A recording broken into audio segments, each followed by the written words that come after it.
Loosen the negative screw.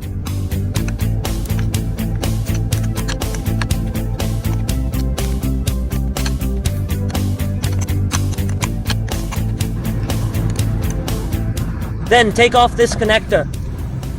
Wait 2 minutes. Install it back again. Tighten the screws.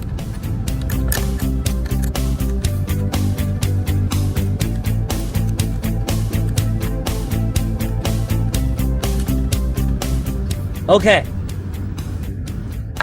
Next, I'll start the car. See if the fault light disappears. If it disappears, friends, please give me a like. May God bless you. If you still follow me, have any car questions, feel free to come to me. Let's go. Press the brake. 3, 2, 1. Start up. Did you see it? The fault light disappeared. Is this technique very practical? Follow me. Learn some car knowledge every day.